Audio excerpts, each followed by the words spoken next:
Welcome to Perspectives in Peds, or PIP for short, your go-to podcast for insights into paediatric practice.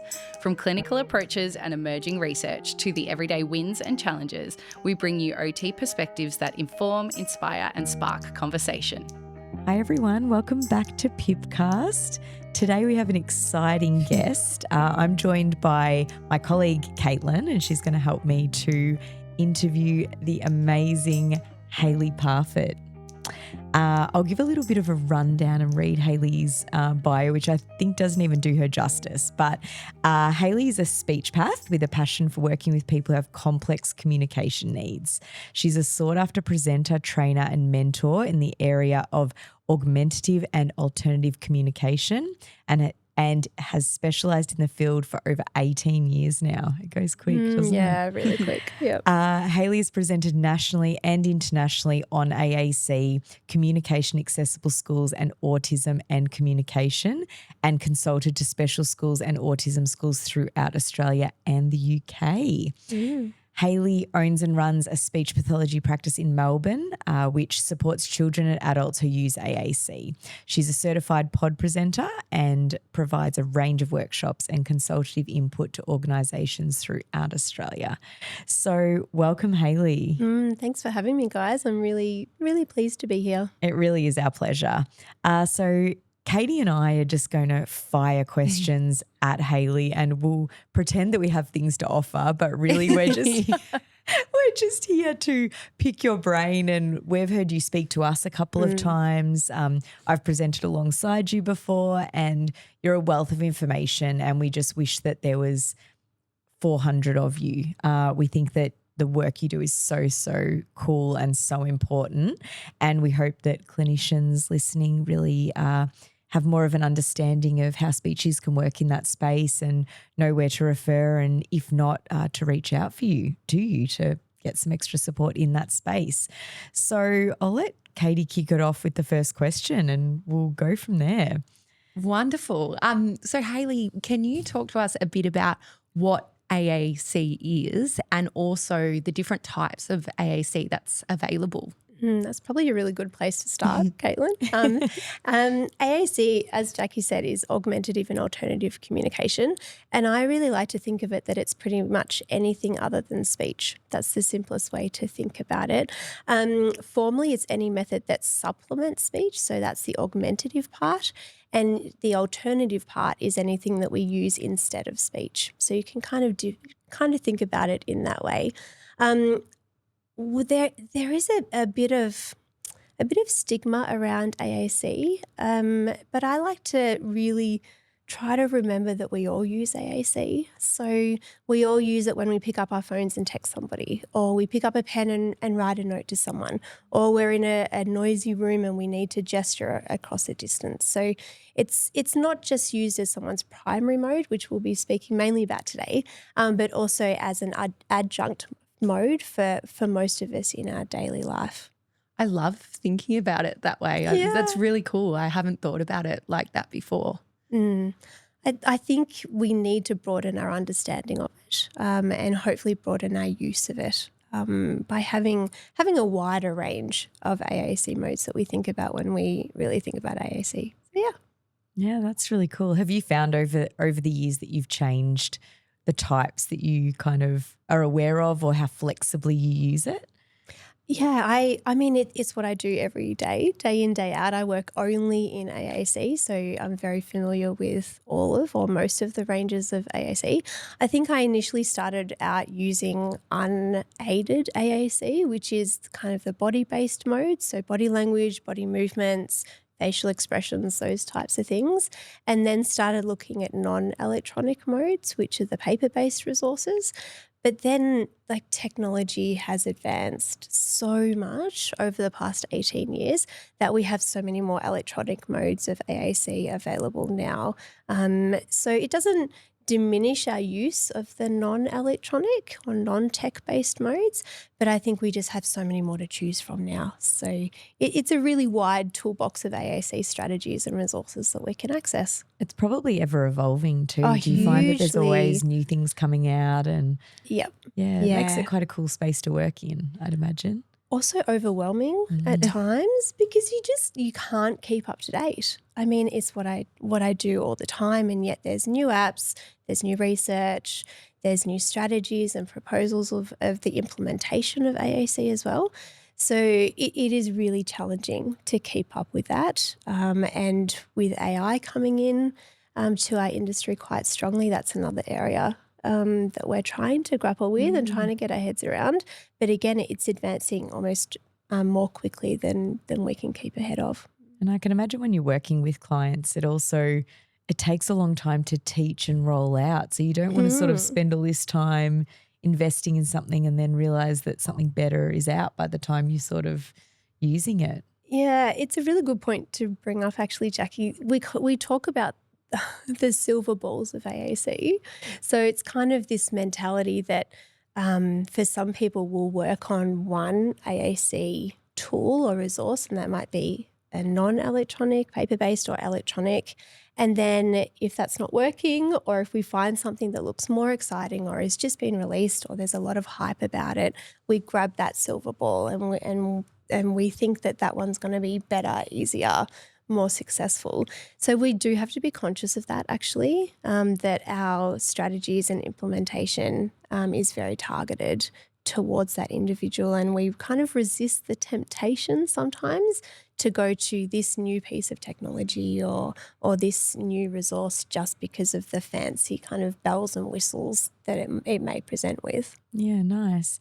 We did ask listeners to contribute questions, and we also asked our team internally for a few questions that we have, very much acknowledging that we're OT, so our awareness of it is quite limited in the scheme of it. So feel free to elaborate anytime. But we thought we'd start with some of the evidence around AAC, and we know when we're referring on that families can sometimes be a bit hesitant that it may hinder communication. Could you chat to us a little bit about when families understandably want to help their child to talk? I absolutely understand this, and it's probably the most common question that I'm asked. And if I had $1 for every time I was asked it, I'd probably be in the Maldives by now. Okay. And I also, if parents are listening to this, I encourage you to ask that same question too. My approach is that I want this individual to speak, and if they can, they will.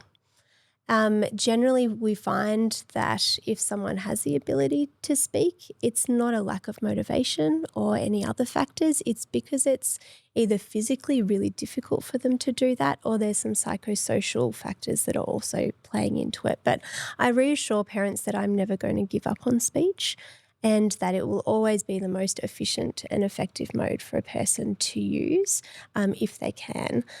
But that being said, I also reassure parents really strongly that I wouldn't be doing something that's going to take away from their speech. We have about 70 years now of very strong research and also a variety of meta-analyses that show that AAC will not hinder speech development. They've consistently shown that it will either have neutral, so no effect on a person's ability to develop speech, or it will have a positive effect. So I feel very confident as an AAC clinician that I'm going to be supporting someone's language, communication, and spoken development by implementing AAC. Can I ask, Haylee, when you're working with a client, what sort of things, when do you start considering AAC, or what sort of things do you look out for that show that a client would be suitable, or they're, I guess, ready for AAC as well? It's such a good question.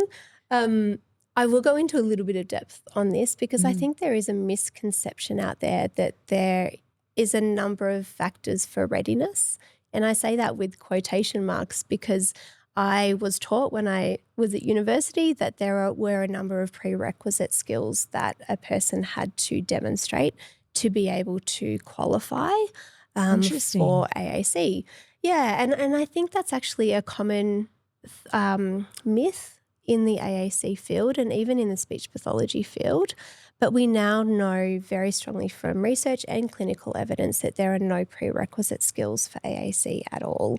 And I'm not going to wait for any any particular features in a person before I offer them the opportunity to learn language. So it's never too early at all. The research says that the earlier the better, which is interesting because in an autistic population, the research previously showed that we needed to wait until they were 7 years old. So yeah, it was a huge amount of time. How long ago was that roughly? 5-6 years. Oh, yeah, Wow. that's great too. Yeah. So there are all these autistic kids going off to school with no speech or minimal speech, and we were just told to wait and see. And some of those did develop speech, and the research says about 2/3 of autistic people will develop functional speech. So speech that may not be full in terms of all of their wants and needs, but it will fulfill most of their daily requirements. But there's still another third of kids who are not developing those spoken skills. And I feel really passionate about this because I think it's something that we need to make more broadly understood, that we don't wait.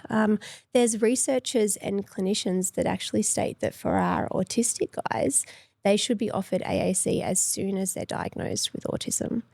So it really shows that if we can get in at 12 months of age or even earlier, then we're really going to give ourselves and the clients the best chance of learning to communicate. That's really cool. I guess we understand, like you mentioned earlier, there's some different types of AAC in terms of the delivery. When would you start considering off the back of that more electronic versions? Do you go with one over the other first, or how does that look for you? Yeah. It's definitely not a one size fits all. Yep. And when I first meeting a client, I really need to get to know them and their strengths. And I really need to gain an understanding of their language skills, but also their physical skills and how they may be able to access the symbols by pointing or another method, any sensory processing challenges that they may have, and their movement abilities as well. So if someone has very good language skills, fairly good visual skills and good fine motor skills, as well as having the ability to communicate and manage interactions, then electronic AAC can be a really good first step for them. In saying that, though, I don't think electronic AAC can be the only option for people, and we really should be aiming for both a non-electronic communication system and an electronic, because the electronic, it's prone to problems. You've got to charge it, it breaks, the screens crack, there's glare issues, you can't use them in messy and wet environments. But also for a person that has any challenges with sensory, visual or physical skills, then they're less flexible. So you've got to have a really good kind of usually an index finger point and be able to point on and then off the screen to be able to use electronic systems really well. And if you don't have that, then you sometimes get a multi-tap, or you get kind of incorrect or different kind of different messages or symbols selected that you didn't intend. So the cost of learning electronic is really high. But for someone who doesn't have those skills or those challenges, I should say, then the electronic it's more socially accepted. You get that voice across a distance. Sometimes it's lighter weight and easier to carry around. It's easier to program and to keep up to date with programming.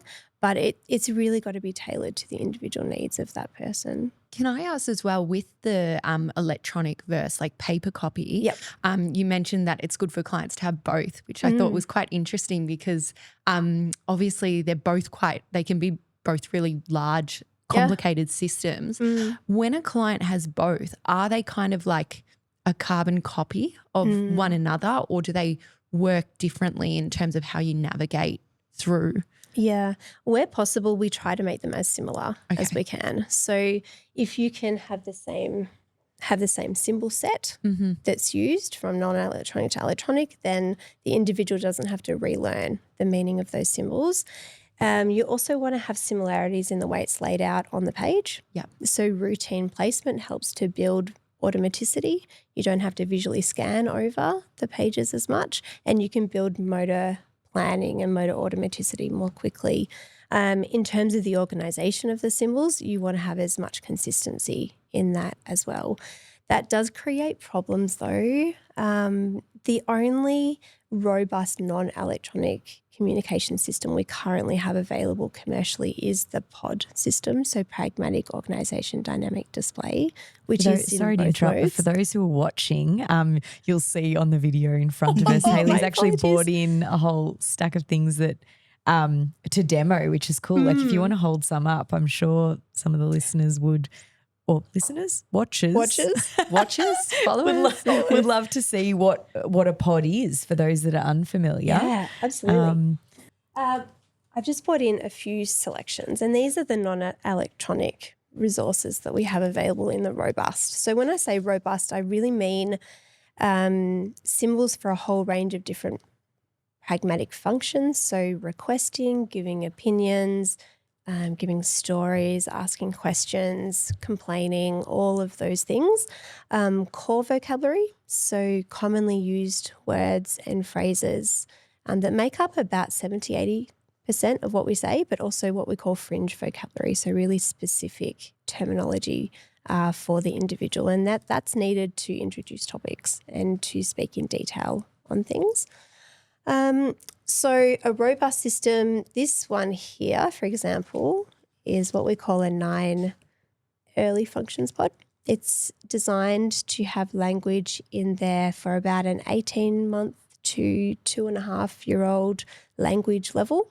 May not be an age level, could be a chronologically much older person. But that starts on 9 on the page, and then the pod system grows. So there's 5 different language levels, and this is one of the higher ones here. This is called an expanded keyword pod, and there's 70 symbols on this page, and this one's laid out like a traditional book layout with a binding in the middle. But the earlier language pods are what we call a 1-page opening pod, so you just have 1 page displayed at a time. Apologies for those people who can't see this at the moment. You can go online and have a look at those. But so when you say pod, is that like you have to order from them directly, or do you have a system and print and bind this yourself? What's the logistics of these? yeah, good question. It's changing at the moment. There are pod templates, so pod generic templates that are available through the CPEC website. And also through Spectronics, and they can be purchased by an organisation or an individual, and you can print out as many pods as you need. They come in direct access pods, so pointing to the symbol, but also alternative access templates, so for those that are not able to directly select a symbol. But you also need access to the board maker symbols, and that's the actual pictograph that's used in pod. So that's either through Boardmaker Studio, which is becoming more kind of phased out, or Boardmaker 7. The other way to do it, and it gets a bit detailed, but MindExpress is another software that's available for people to purchase, and that's through Zytec, which is one of the assistive tech companies in Australia, and that enables you to do the electronic pod, but also the non-electronic pods. Are the pictures still similar to Boardmaker, or do they vary? They're the same pictures. Okay, yeah. cool. So they still use the Boardmaker symbols in MindExpress, but the benefit of MindExpress is that you don't need to purchase the Boardmaker symbol separately. It comes within that software. When using the pod book and when you're using it with a client, are you sort of modelling use of the pod book through your own thoughts and your own language, or are we using kind of the voice of the client instead? Does that question make sense? I think so. Yeah. I think I can answer it. Okay. Let me know if I'm not. I think we do both. So we need to model messages, comments, questions, opinions, complaints from our perspective according to our thinking. But we also need to observe the client really carefully and make suggestions of what we think they might want to say or might be trying to say using other modes. So that might be things like, for example, if they lean towards a cup and they might look at the cup, we might interpret that to mean, oh, maybe you want more of that water, and we might model more.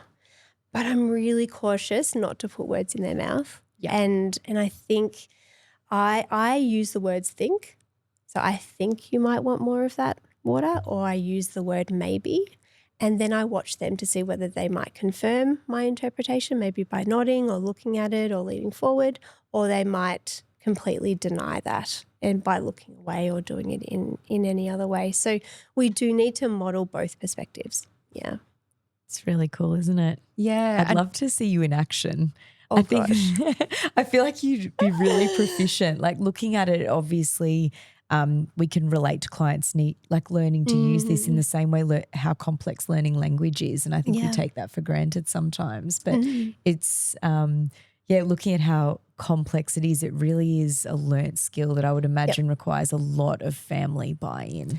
It does, Jackie. And I think we get the best outcomes when families and teams around the person are involved, because there's a really strong recognition that we need communication partners who are knowledgeable and skilled in order to support a person to learn this language. It really is a language. It's not an auditory language, it's a visual language, but many of the same strategies to learning an auditory language also apply to using any kind of AAC system. So the more people that can model that within daily interaction for genuine purposes, the more opportunities that person has to learn it.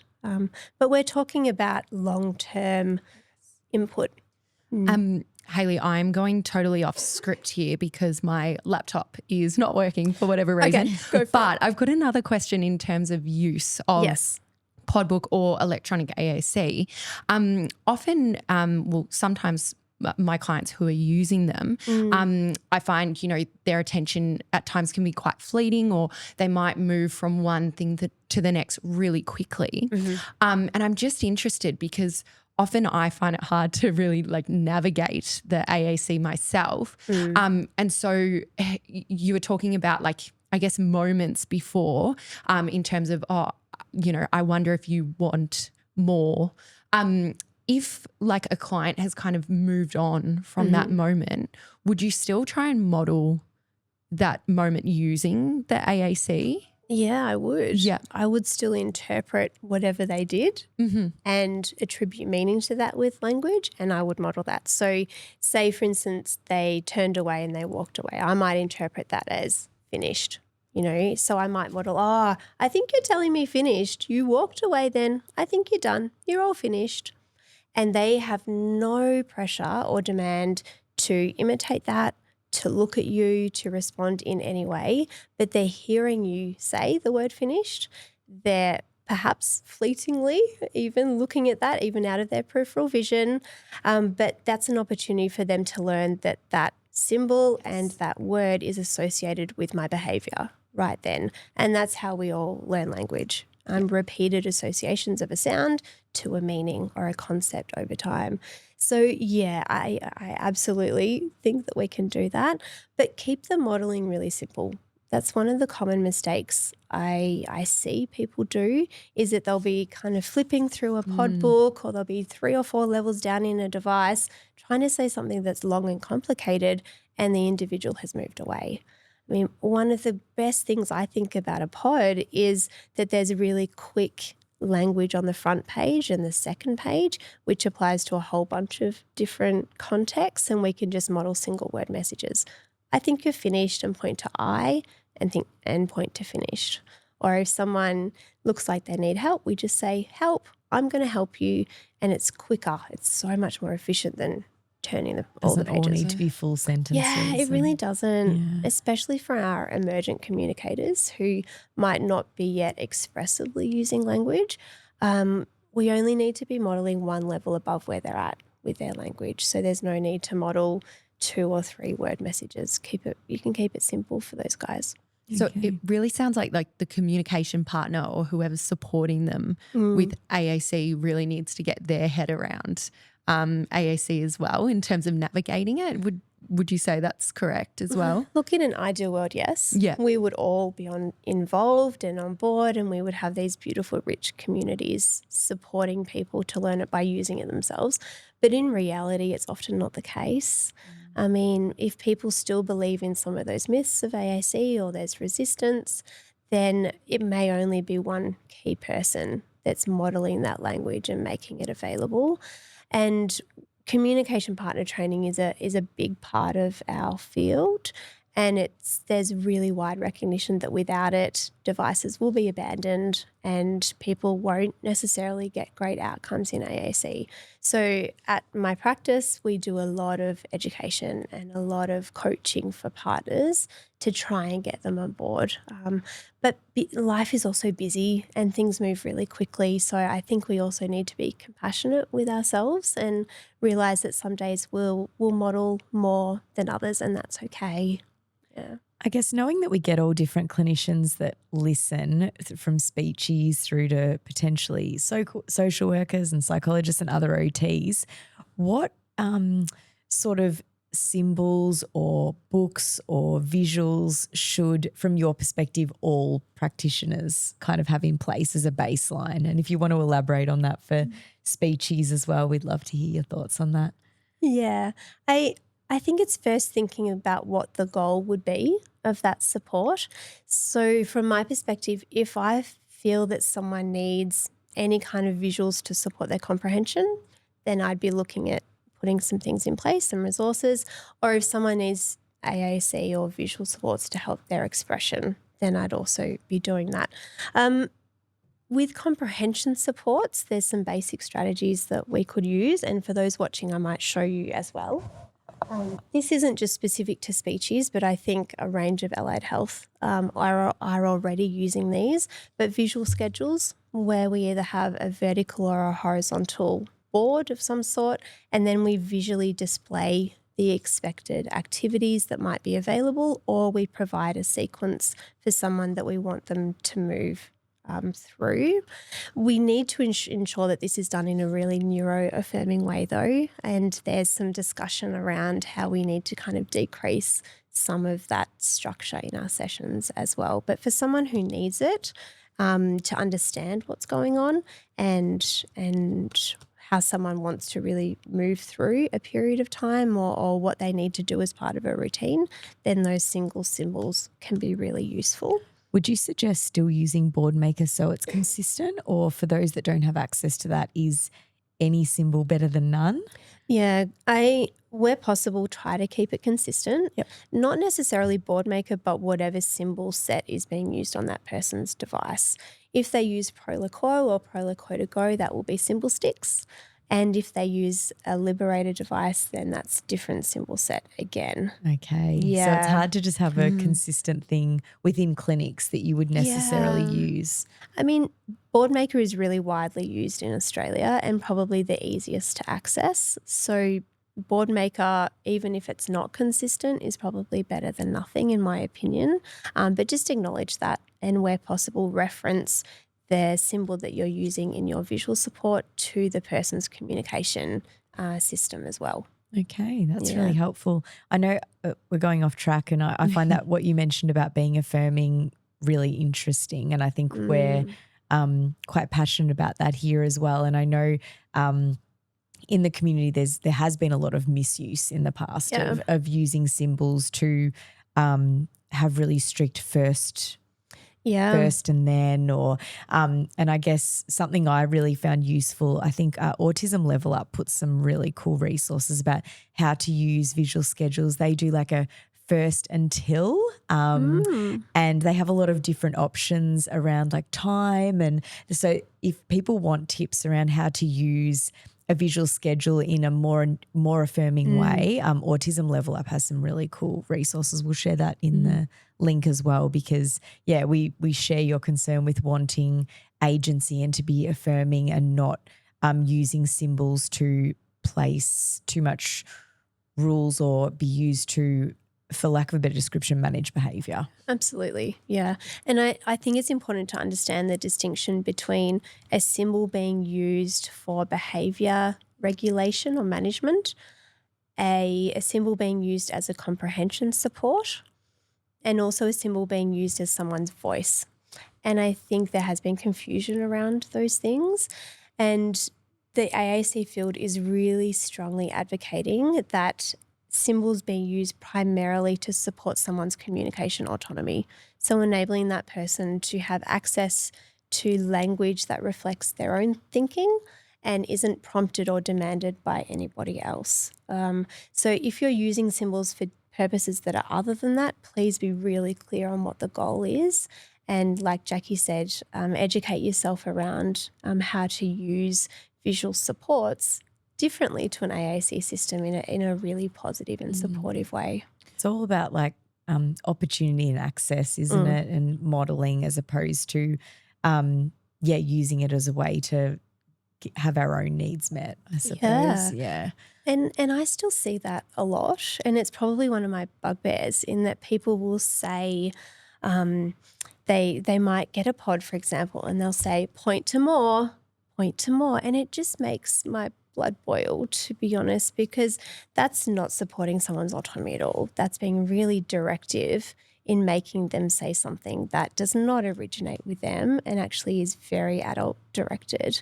And I don't see any neuroaffirming supports in that kind of practice at all. So it's providing opportunities. So it's modeling first as an opportunity to learn what that symbol means and how it can be used and different ideas of how to use it, but then an open opportunity for someone to communicate without any demand or any pressure on them to do that. So you really don't want to create an opportunity where they may fail. It's an opportunity with an open expectation, but really not a forced responsibility or pressure at all. I also loved how you said before that you don't put words into a child's mouth as well. So you'll model, I think you might want more or whatnot. I really liked how you explained that.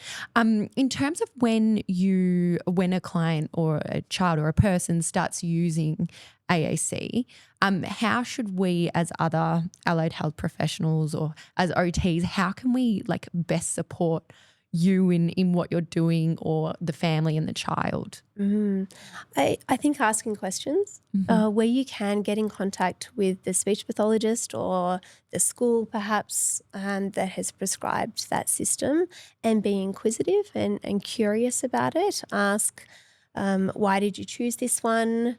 What are your current goals at the moment? What are the learning strategies? And then what can I do to support that? One of the main things from my perspective is to value it. So as soon as you see that child or that young person or adult walk into your clinic, you expect it to be there and you actively ask where their voice is if it's not there. And if they've forgotten to bring it, you make some effort to go and get something that they can use as their voice in that session. And I think that goes a long way to model the importance of valuing it to the families as well as to the client. And I think that small practice shows the client that I value your voice and I'm going to make an effort to listen to you and I believe that you have things that you want to say. And for them to get that outside of their school or their home or outside of their speech pathology session is really powerful. I'd like to skip ahead and chat about how you might have supported families who are against using AAC, because listening to you speak, I mean, you've sold it to us. Yeah, I'm like, bring on the AAC. Give it to me. Yeah, I'd love to know, when you do have families who are a little bit resistant, how do you sort of pitch it to them? That will help us as well when we're referring on. Yeah. We need to tread carefully and take a really compassionate approach to understanding why there might be some resistance or hesitancy. And I spend a lot of time building relationships with my clients, but also the families and the wider care teams around that individual. And sometimes it's because they've had negative experiences or they're really afraid to give up on the speech side of things. But once you have an understanding, you can then reframe that and help them understand that you are there to help that young person or that person to communicate regardless of what mode it might be. but you're not going to devalue or ignore any mode that they're currently using as well. Yeah, I was going to ask as well, we sometimes have noticed in the past that for some speeches, sometimes there seems to be some hesitancy as well around using AAC. Do you have any thoughts on that or any ideas as to why that could potentially be the case as well? I found that too, and I find that really interesting. And I think mainly we see that from speech pathologists that only dabble a little bit in AAC. Okay. So they'll be more of a mainstream clinician and they get a new client on their caseload. And usually it comes out of fear of doing it wrong or a lack of knowledge or understanding, or maybe they believe in some of those myths or have not accessed professional development that would help them to reframe that. So in terms of what to do, it's asking questions about why they believe a certain way and hopefully opening them up to new research and more up-to-date information about AAC. And I also, and this is for families as well as clinicians, I'll suggest a trial. So I say, well, what I see right now is that this person is not communicating in a way that a wide variety of people will understand. And I'm concerned that if we don't offer them more options, they're going to be reliant on their behaviour or their speech, which is really hard to understand. And I don't want that for them long term. So how about we try this for maybe 3 months and then we'll regroup and we'll have a discussion and we'll monitor progress. Or I say to people, are you happy for me to try it? And you don't have to do anything, but I collect data at the start. I'll take videos at the start and then we'll redo that assessment maybe 3 months down the track or we'll take videos at 3 months down the track and then we'll evaluate the progress and the outcomes. Do you get some good wins? Oh, yeah. Usually. Yeah. I often will say to people, look, I don't know what the outcome of this trial is going to be, but in my mind, I know that there's going to be progress and I have seen it already often and I'm really positive and so confident that this person is really going to benefit from AAC. So I'm clear in pointing that out when I see it in my sessions and I'll say, oh, look, they just looked towards that aided language display with that symbol there, or, oh, they're starting to kind of bang their hand on it. Isn't that exciting? So yeah, I'll point out the little bits, kind of moving towards the expressive use of it. Yeah. Do you have any sort of ideas, or I'm sure you have lots of ideas, but how do you sort of support non-speaking clients to engage in like social activities and to increase social participation? Yeah. I think the easiest way to think about it is what you would do if they were speaking. And really the strategy shouldn't be all that dissimilar. And different clinicians would do it differently and take a very individualised approach for that, which I would absolutely recommend. Some of the things we do, though, that might be a little bit different is ensuring that the aided vocabulary, so that the symbol is available for that person to engage in whatever social connections they want to make. So it might be ensuring that they have questions that are in symbols. So what's your name? Can I play? Comments like I want to do what the other people are doing, or questions, where are my friends? It might be what's your name? Like really whatever a speaking or verbal child is using to connect with people. I would also make that available to our non-speaking or minimally speaking kids. Some people might advocate for scripts, scripting through particular messages that are pre-recorded on a device or pre-recorded onto a switch, like a step-by-step, so that that's chunked information that's more efficient for the person to get through, but also training peers.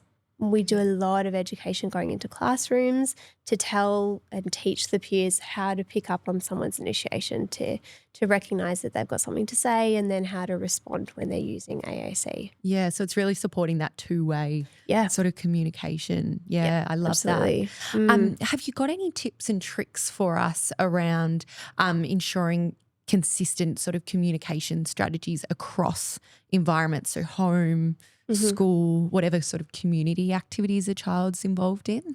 Yeah, strong interdisciplinary teams are really useful in our setting, and we spend a lot of time liaising with the range of allied health professionals that are around that person, and where possible their education setting as well. We have very regular care team meetings and also shared communication partner training where the teacher will jump on the call, the parent will jump on the call, or the support worker will jump on as well, so that we can create as much consistency, not just in the resources that are being used, but also the teaching and learning strategies for that person. Really cool. Yeah, thanks for sharing. I guess to sort of lead us into a bit of a wrap up, what advice would you give speechies who are wanting to upskill or add more AAC to their scope, or just do a better job in terms of within their practice? What's your tips? Oh, please get involved. There's a really, really strong AAC community in Australia and internationally, but in Australia, we are leading the way in AAC practices. And I think it's the work of Gail Porter, who developed POD, and some other very influential people in AAC that have developed really passionate people. So get onto the assistive technology websites. So that's companies like Link Assistive, Zytec, Assistiveware, Liberator, or Assistive Tech. We also have a national body called AGOSCI, and they are a fabulous advocacy group. And on their website, there's lots of free or really cheap PDs and resources that you can access to. 2A Street is a really beautiful AAC practice over in Adelaide, whose director Janelle Sampson has been in the AAC industry a very long time, and they have beautiful videos on their website, PD, free resources that you can download. And for anyone wanting more individualised support with a client or with an organisation, then please get in touch either with myself or through SPA, Speech Pathology Australia, to get that individualised support. We provide supervision and mentoring for clinicians around Australia who need more of that bespoke, kind of detailed opportunity to work with us to tailor an intervention program for that client. So please get in touch. We would absolutely love to meet you and to work with you and help you feel more confident in this space. I hope you have good inbox management systems because people will be silly not to get in touch with you. Thank you so much for joining us, Haylee, being so generous with your time and your knowledge. It's been an absolute privilege for Caity and I to hear you speak again. I feel like we forget to ask questions because we're just sitting here with bated breath. And I'm trying to take notes. So thank you again. And yeah, we'll try to put everything that we've spoken about in terms of resources in the show notes, but please come back. Oh, it's been a pleasure having you. Oh, it's a real honour. I'm so passionate around AAC and communication and absolutely love what I get to do. So to be able to share it with you guys and for you to have an interest in this particular very specialised area of speech pathology, it's been a real thrill. Thanks for having me. Thank you. See you next time. Hopefully.